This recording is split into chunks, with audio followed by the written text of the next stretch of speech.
recognizing like, wow, our audience might be struggling with or moving through some of these similar things, just a shared humanity that we have.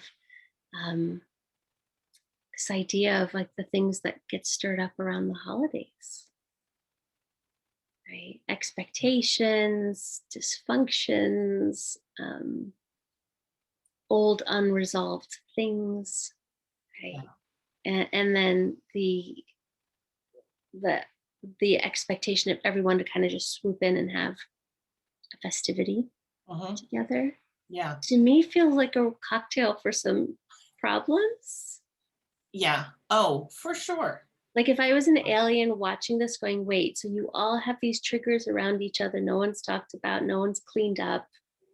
Not to say this is everybody. Right. And you don't feel seen by your family, but you're going to show up to dinner and be more not seen. Yeah. Like, ugh. Yeah. Yeah. Yeah. What I comes up would for you when I say that? I'm curious. so there are several things that come up for me, and the one thing that I'm thinking about is this expectation that a lot of people have of what let's just take Thanksgiving since it's tomorrow, right? Of what Thanksgiving should be, right? And I would say to every family, to every person, it's probably different. And oftentimes, because of tradition, we have maintained this tradition through decades and sometimes generations. And I'm going to say humans in general can really get stuck in that. And if we're stuck somewhere, we might want to look at that. Right? We might want to look at that because things aren't always going to be the same. Even though Mm, we might want them to be the same, or we might want the feeling to be the same, it just never is from year to year. And so I was listening to Glennon and Abby this morning, and they were talking about the holidays and whatnot. And Glennon talked very openly about her eating disorder. mm, And and I think about my niece who is, I think she's a vegan or whatever, vegan or vegetarian, pretty new. Like she's pretty new to it. And so it's not the niece that I talk about more so than it's the other one. And I'm like, oh, I wonder how she's managing that. mhm, Right.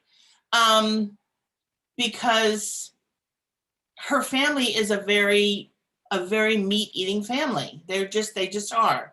And so I'm curious, for those who are doing things differently, how are you how are you doing? Are you speaking up for yourself? Are you allowing yourself, are you giving yourself permission to be who you are?